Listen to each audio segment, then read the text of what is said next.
And a good Thursday afternoon, everyone. Welcome to Hilliard Bradley High School for Week 11 of the high school football season. That, of course, means it's the first round of the playoffs. I'm Dave Purpura, along with Scott Hennen, and our coach, or our guest to open the show, our coach to open the show, is Bradley coach Mike LoParo. Good to see you, sir. Thank you very much. Thank you very much. Obviously, the fact that we're here means that your season is still going, as you can tell by the practice behind you. You have, I think, one of the more intriguing matchups in the state tomorrow night. You have Pickerington Central coming here to your place in Region 3 action. You've won 7 games in a row. What do you attribute that run to ever since the loss to Davidson? Obviously, you guys went undefeated in your league. Well, I think if we contribute it to, or attribute it to the 13 takeaways that we had against us in the first 4 weeks. So we were minus 13 in turnover margin, and we fixed that to be up +1 by the end of the season. Excellent. Just better ball control, things like that, or decision making? Yeah, well, I suppose it would be ball. Better decision making, and then our defense has really been working hard at takeaways, fumbles, interceptions, things of that nature. We put an emphasis on it to try to fix that going forward. So since week 4, I believe we're +18. Okay. We're inside because of the weather being so poor outside, but the weather's really kind of been poor the last 3 weeks for you, and you've still managed to hold on to the ball. How do you do that? You just practice everything you do in practice. We've done some wet ball stuff when we dunk the ball, and just make sure that the kids handle the ball, keep the ball wet, and get them used to it. Griffin's really been solid throwing the ball. Yeah, Griffin Vale's had a pretty good season for you. This will be your 3rd playoff team in a row, and you've won the league 3 times in a row with 3 different quarterbacks. Tell me about the emergence of Griffin this year. Griffin's a kid who's been in the program his entire career, and he's waited his turn behind 2 All-State quarterbacks, and there's potential he could be an All-State quarterback as well with the numbers that he has. So, There we go. Okay. And he's the general out there on the field, so we really trust everything that he does and all the adjustments that he makes. He's as good as we can get. Well, as we mentioned off the top, you have Pickerington Central coming out here, the defending Division I state champions. What stands out to you off film? I mean, there are only 2 losses to pretty good teams in Lancaster and Reynoldsburg. What stands out to you when you look at their film? There's a lot that stands out. First, I think their defense is unbelievable. They're huge, very big kids. They get off the ball extremely well and fast. They're physical. Linebackers run well and DBs cover well. So, I think for us offensively, we're going to have to do a good job of getting them blocked and giving Griffin some time. And then, obviously, we have to run great routes to get away from their DBs. How's your defense handled that? Well, defensively, we got to get lined up right first. They run a ton of different formations, use a lot of different personnel packages, so we've got to make sure we're lined up correctly, and then keep everything in front of us. We've got to run, we've got to tackle. Crenshaw, all their runners are very big, strong kids, so we're going to have to gang tackle, try to get 11 hats to the football. All right, Coach. Well, hey, we will let you continue preparation. Good luck tomorrow night. Thank you. Hilliard Bradley coach Mike LoParo joining us here. This matchup, and I said it off the top, and as far as I'm concerned, this is right up there with the most intriguing matchups in the state tomorrow night, where you have the lower, or the lesser seeded team, for lack of a better term. Many people might consider them a favorite. I mean, Bradley could be, in some people's eyes, playing as a home underdog. How do you? I think it's Jared that wrote the preview. What stands out to you about this matchup? Well, it'll be interesting to see how Griffin Vale can continue his production. He's had unbelievable production for like the last 7 weeks. Just keep getting better and better and better. But like Coach LoParo said, the defense at Pick Central is fast, and they contain. And it's going to be a tough road to hoe. Yeah. And you talk about the speed of their defense. I mean, they have that despite having some pretty big guys in there. I mean, Dwayne Carter and Carter Johnson, I see them during baseball season. I mean, you're talking some hefty guys who can hit the baseball. Obviously, they can tackle as well. Johnson with 58 tackles. Don Marasco, really good player. He has over 100 tackles, up to 111 on the season.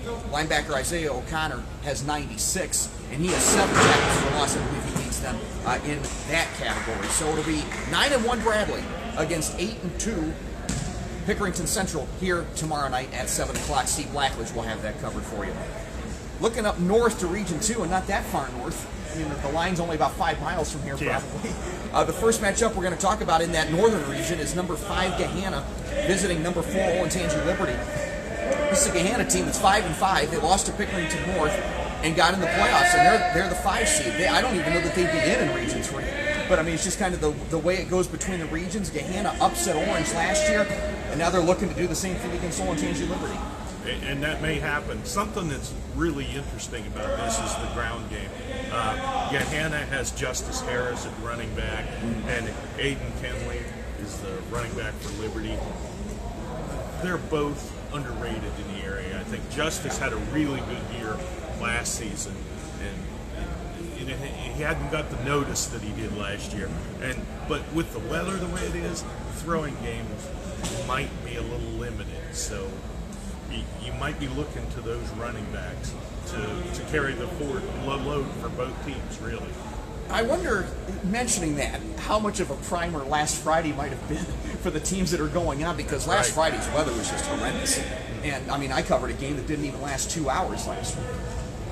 I wonder if that will help some of these teams in preparation. I mean, not just these two, but the other teams we're going to talk about. Yeah, I mean, I didn't mention it, but Jack Richards has been a force at running back for Bradley. I mean, running games will be at a premium this weekend. I truly believe. And we see that a lot in the playoffs. A lot of times that's because it's cold, not necessarily because it's wet, but we're going to see what happens there. Winner of this game probably gets Reynoldsburg, with all apologies to the Start Spartans for Toledo. Reynoldsburg at home, and we're going to mention them in a little bit. Another Region 2 game, and this involves one of the teams that you cover, and that's Dublin Kaufman. Yeah. They are second in the region, and they will host number 7 Westerville Central. Westerville Central is coming off a loss to Olentangy. We'll talk about the Braves in a few minutes and how they advanced to Week 11. Dublin Kaufman, last week, we mentioned the weather. It was not pretty football necessarily. I don't think they cared, though. No. They beat up Arlington. Shut them out. Yes, they did. And Sebastian Bramante, I believe his name is, had an interception return for a touchdown. Musa Diallo got some really valuable yards on the ground for them, too. Yeah, he's been out for about 4 or 5 weeks, and he's just finally getting back into the picture. He's a bruising back, and he gives Mike Brennan a little bit of time off. At the beginning of the season, Mike Drennan was used as like an X-back in the backfield or as a wide receiver. Now, this allows him to get back at his really position that he's most effective, I believe. You mentioned about the defenses and things like that. We talked about that. I think it was you that did the preview, I want to say, for this game. And you brought up Frank did. Frank did. Well, he brought up a good point then. That Kaufman is allowing is scoring 30.3 points a game. Central scoring 26.7. Do we get a shootout, or do we get a game more? I guess it probably depends on the weather. But it could be a very entertaining game if the weather's good. Everyone talks about Kaufman's offense. This year it's more of a running offense that burns the clock, as you saw last week. Yeah. But their defense has been really impressive. They have shut down a lot of good teams, and you saw it last week. They're strong and hard hitting, and really, Coach Curtis Krager, their defensive coordinator, has had this defense as one of the better units in the area for like the last 5 years. They are really, really hard hitting defense. Kaufman has been to the playoffs 10 years in a row. This will be the first time these two teams have met since 2008. Staying in Region 2, Olentangy Orange, yet another Scott Hennen team, is going to take the trip up 23, then 15, then 75 to Toledo Whitmer to play the Panthers. And Toledo, I just wanted to make sure I got their nickname right. Toledo Whitmer was a regional runner-up last year, lost to Liberty in the regional final. We'll see how this one develops. They have a very good quarterback in Riley Keller. I was extremely impressed when I saw him play Olentangy last year. Yeah. But Olentangy Orange, we've talked about how they've played their best ball the second half of the season. Yeah, and with defense, again, that's what they're all about. They're not as high scoring as a lot of teams are, the Pioneers are, but their defense, led by Zach Harrison, who was named an All-American yesterday. A defensive end, he missed the first 3 games, but he has really picked things up since then, and helped that team pick things up since then, I should say. And it should be a really interesting game. Quarterbacks are the focus of this game. Yeah. Where you talk about Keller, Robbie Dayhuff, the quarterback for the Pioneers, leads them in rushing as well as passing. So he's a true leader on the field. Riley Keller has thrown for 1,565 yards. They're a pretty balanced offense. They'll spread the ball out. They also have a defensive tackler, Kavan Butler, who is headed to Kentucky, so he could be a big difference maker on that side. Coming back to Region 3, and as a matter of fact, coming back to Hilliard, it'll be Hilliard Davidson hosting Huber Heights Wayne. I mean, you talk about two kind of blue blood programs that are going to be facing off in the first round. One quote stood out to me from Frank Durena's story that Ryan White called them the best team he's seen on film all year, and that includes the state champion that they played in Pickerington Central earlier in this season.